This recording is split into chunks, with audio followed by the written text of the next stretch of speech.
rounds of the grid. Let's hear from our winner of the first 2 races. Ben Walsh, you've got a battle on your hand. You're chasing your championship, but you've got to do it from dead last in this one. Yeah, they're making it very hard for me. I think I've got to pass 32 cars.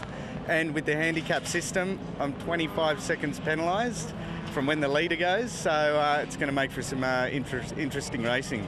So what's it like trying to pass and overtake on a place like this with so many other drivers all around you? This race is going to be hectic. Not a lot of the drivers like it because we've got our group which are battling for a championship and we're coming up to guys that we could be 3 or 4 seconds faster than, so it's really big closing speeds. And it makes it hairy, so you've got to have your wits about you. You've got to hope that the guys who you're passing can see you while you're battling with your guys, and it always creates for some drama and excitement. The fans love it, so yeah, it's good. The reverse grid race is definitely exciting. That's what's coming up right now, but it's not just reverse grid, Alex. It's also a handicap start, so we're going to have the grid leave in 3 sections. The first group off the front of the rows will exit the grid, and then 15 seconds later the next guys will start, and then another 10 seconds later the third and final group, full of guys like Ben Walsh and our race winners, will then exit. So it's not just reverse grid, but they're going to wait a good 25 seconds before they can even start their race. We'll check out that grid right now.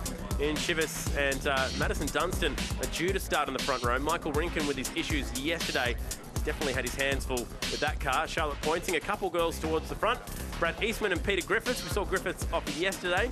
Sam Milton should be right in this one because he's a genuine race winner in the past. So given his good starting position, I reckon he'll be one to watch out for. Stevenson, after a big crash that he had at the last round at Phillip Island, is ready to go out of the mid-pack.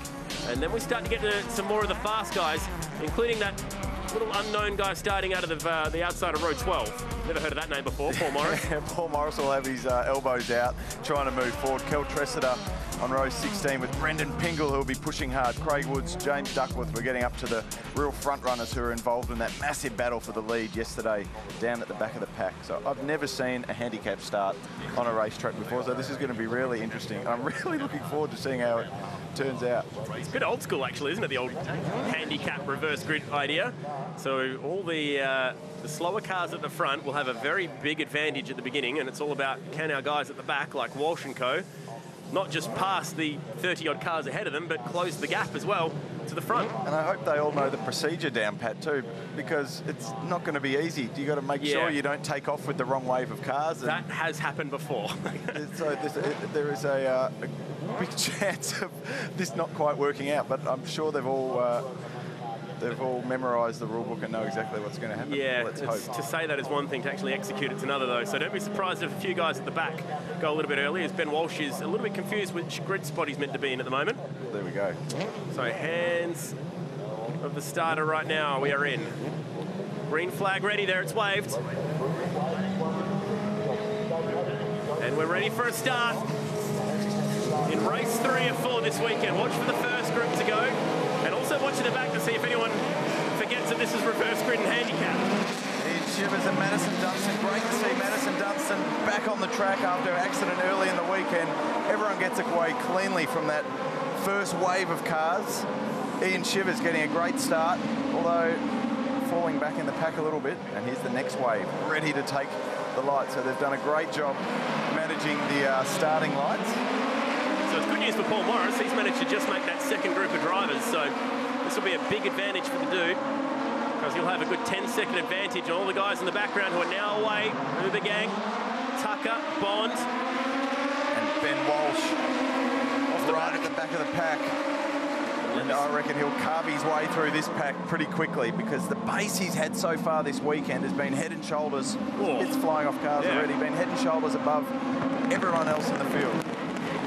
Nearly unheard of to drive away 3 or 4 or 5 seconds in an Aussie racing cars event. Here we go, look, he's already got past 2 of those guys, or 1 of those guys. Oh, Bond got a little bit crossed up there. So to Kyle Clues at the exit. This is going to be a really hard task for Walsh as the fast guys approach turn 5. Kyle Clues defensive, but then we've got the second wave of cars already through the hairpin. Got 3 races going on here, and turn 5's got some action. That was Miles Bond again crossed up with Pingle in behind him. Lightbeer was the other guy. We'll go on board now with the reigning champ. Brendan Pingle in this backpack, driving a little bit smoother than he has already in this race, and we've seen him a bit less opposite lock than we've seen earlier in the weekend. So what came off here? It's like a piece of ducting or hose. Yeah, it is a bit of brake ducting, or maybe they had a bit of sort of ducting to get fresh air into the cabin. Cooling air. Perhaps it didn't last long anyway, about 100 metres, so might even be retrievable. Sam Milton, who did get away in the first group of drivers. Getting it all crossed up towards the back part of the circuit. Morris getting stuck into it already, moving his way through that middle, that second wave of cars. Pretty sure Zach Best is like 15 years of age, so he just got taught a bit of a lesson there by the dude. Yeah, exactly. One of the cars off the road and slowing right down there. Turn 6. That is the second wave of drivers getting through there. It'll be interesting to see if these two packs close up. I'm sure they will, but if they can close right up and form one big pack. Here come the fast guys. They're at turn 5. Does Bond go defensive here? Leaves the door open for Pingle. Pingle had a look. Bond's running a little bit wide at the hairpin. Pingle down to first gear at the hairpin there. Slotting it up, barely lifting off through the turn 7 sweeper. Love this part of the racetrack too. It's so fast. Well, that's a really awkward spot to be stopped. Who is that parked there? Thankfully, the traffic's kind of to the other side of the racetrack there. Well off the racing line. And hopefully that means that we don't get safety car. Although in this case, it will close the field up, and that will Actually, good point. probably help us. There'll be plenty of people up in the front group who will be upset if there is a safety car. So obviously the Ben Walsh and his mates down in the back group, they'll be rejoicing if we see a safety car. Milton picking up plenty of spots easily through the mid-pack as we go back to where Brad Eastman's fighting. Rinkin and Co. The inside Whoa, there. here we go. It's on here. That's This is the Hertz exit of Mustang. turn 1. Bit of damage from those 3 cars. That's the back group, so our leading group, isn't it, or is it the middle one? I think it's the middle one, and Haber's caught up in that one. That is an awkward spot to stop, but it's got a fair bit of damage to the front. A lot of damage. What a to shame the back this is. of that This is one. a huge rebuild for this team after their nasty crash. Talking about Stevenson, who's just getting away from the scene of the crime there. They had a big crash at Phillip Island. Damage to the front left there. He'll get back to the pits, but I think that's all that car will do for the rest of this race. Okay, so green flag's waving on the front straight. No safety car board, so we're still racing here, Alex. It's been a crazy start to this one so far.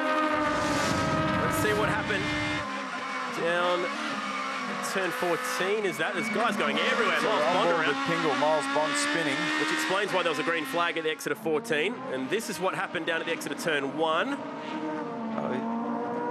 I think he got a bit of help there, but hard to see from the angle. Yeah, that was a hard hit for Seemed to Harley spin Haber. quite quickly. And Haber has pulled up now, so that's a shame. Involved in yesterday's big crash at turn 5. And unfortunately, is stuck at the exit now of turn 5, where it is finished yesterday's race too. So, a bit of an awkward one. There's also debris on the track at the exit of 5 as well. So there's cars and debris strewn absolutely everywhere around the 2.8 Ks that make up this circuit. Still we go racing. We shouldn't forget, Peter Griffith's doing a great job out in front. He's moved up from the 3rd row of the grid. Sam Milton in 2nd. Oh, there's the debris. Oh, And Mark Griffith in 3rd place. Those guys nice and close up. We haven't seen them too much, but nice and close up the front of the pack. I think A big battle for the lead there between the top 3. I think that was Blake Shibberus who hit the debris that was sitting in the middle of the road there. So hopefully that hasn't damaged that car, particularly the tyres. Milton's the new leader. Here he comes now to the front straight. Good battle this one as Eastman pulls to the left. And this pack, this whole leading pack has really stayed nice and tight. So it is a big 4, 5, 6, 7, 8, 9 car battle for the lead there. Griffiths look to the inside of Griffith. Try and work that one out. Don't confuse me. I'm only a simple fellow. Oh no, it turned around down to turn 1. And that is Jeff Waters. Oh, it's an awkward spot to get the U-turn completed. He actually did a really good job to get that car moving again. Tiny little turning circle, these Aussie racing cars, so perfect for U-turns. Turned around in a parking space. Someone needs to build a road registrable one. It'll be brilliant. Motorbike engine, sequential shifter. Park it anywhere. So somehow we've got away without the safety car in this race so far. And here come the fast guys. They've made a fair bit of advantage. Walsh side by side with Tressida. Woods tucked in behind the two of them. Turn 5, it's all going to come to a head. Are they doing enough to catch the front guys? Still got 7 laps to get there. They caught up to that middle. Yeah, they're just about on them now, yeah. Just about caught up to that middle pack there. How's Paul Morris still sitting in 11th position? Yeah, it's been his position the whole weekend just about. He hasn't been out of that position. Morris is in between the front and second packs at the moment. He's kind of broken free, so he's going to be a real cat amongst the pigeons at the end of this race. We go on board with Uber Gang.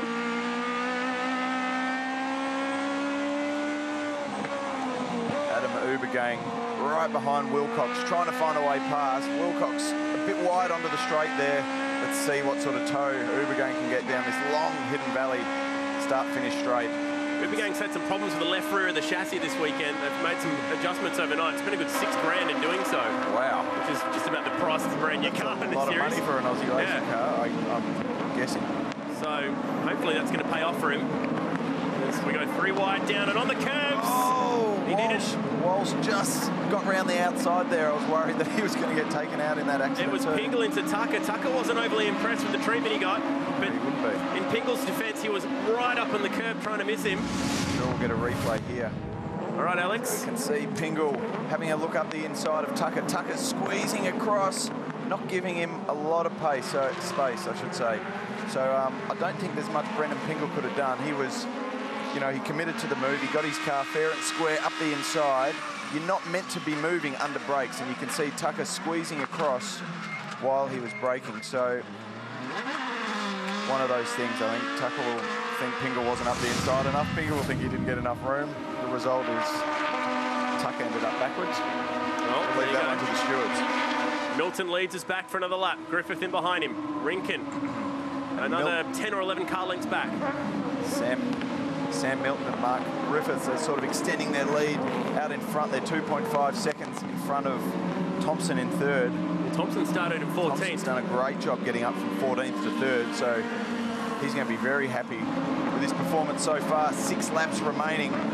Clock's ticking for these for the fast guys down the back to make up as many spots as possible. Ben Walsh. He's on a charge here. He's around Uber Gang. 17, right in front of Uber Gang now. And now looking for his next victim, McNamara. He's got a lot of cars to pass. On the brakes. That's tight. Good effort to see him coming in the 65. McNamara did a really good job then to get out of the way in a hurry. Uber Gang taking the opportunity to find his way past Glenn McNamara as well. Walsh missing the apex a little bit there, but now got his eyes locked on. Gee, they're passing cars every single corner at this rate. Goes through another one.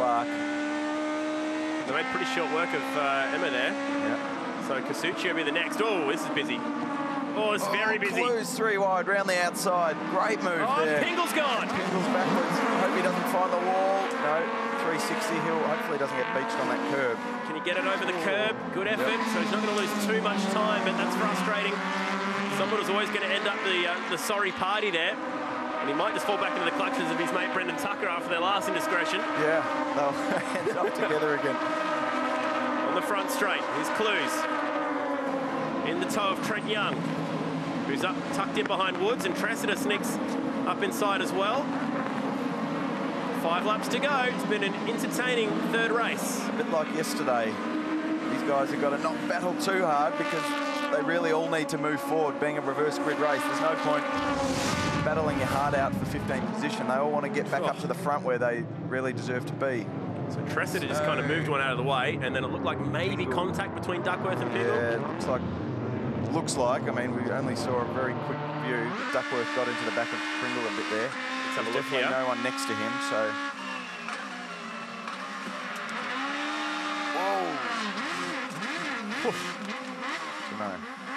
Hard to see if there was contact there. Maybe here. Yes, definitely. So it's the slightest of touches. He tried to gas his way out of it, didn't he? Yeah. Sounded like your little spin yesterday. Just floor it and see what happens. You have to keep going back to that, don't you? And here we go. He did a... Eastman here with a big lock up. He was off the track on the outside on the entry to that corner, so he did a good job of not ending up in the fence there. That's for sure. And Pingle, so this could potentially be Tucker the payback we're talking about. Oh, hey. This is silly. Very silly. Oh my goodness. These two aren't happy with each other at all. Well, Tucker was taking the turn 1 incident into his own hands there. but heavy contact like that in a straight line, there's no place for it. It's stupid, and that's how bad any accidents on the straight have end up being very bad. So no need for that sort of rubbish. Oh, we've got the 71 off here now.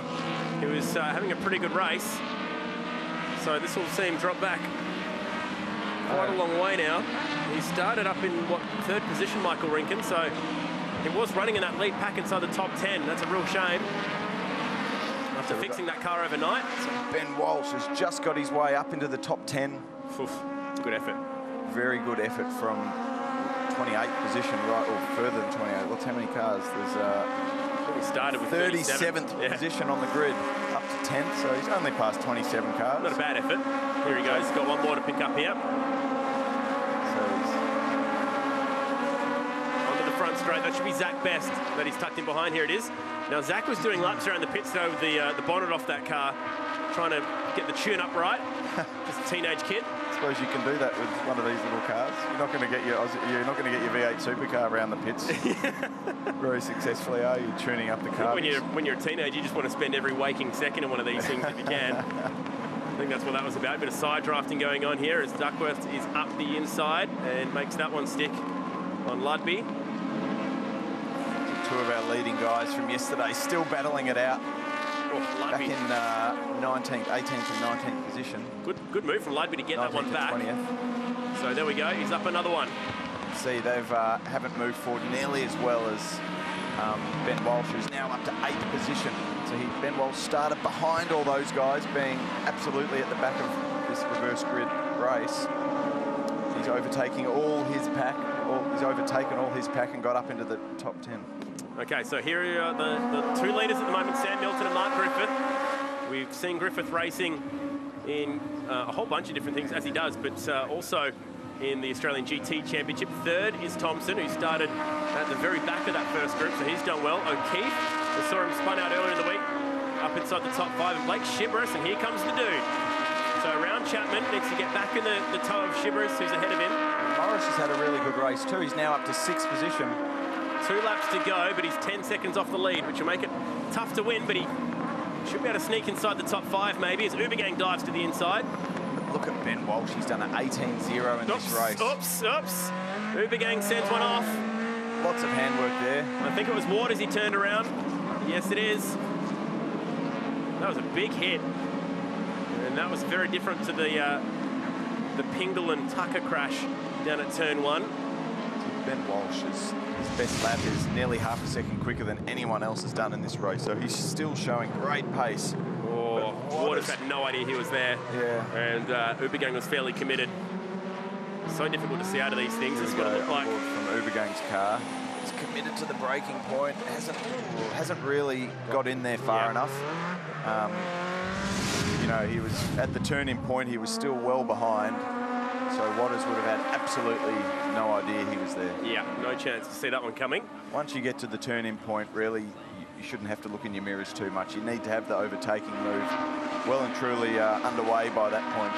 But Sam Milton doing a great job out in front. He's got his lead over Mark Griffith to nearly a second. Mark Griffith's actually made a little bit of time on that last lap, but I was just thinking... Ooh, local yellows because Waters is still stuck down there. Stuck down there. I was just thinking... Mark Griffith's really racing cars at each end of the performance spectrum. Trent Young in Australian motorsport. Yeah, I know. GTs and these things.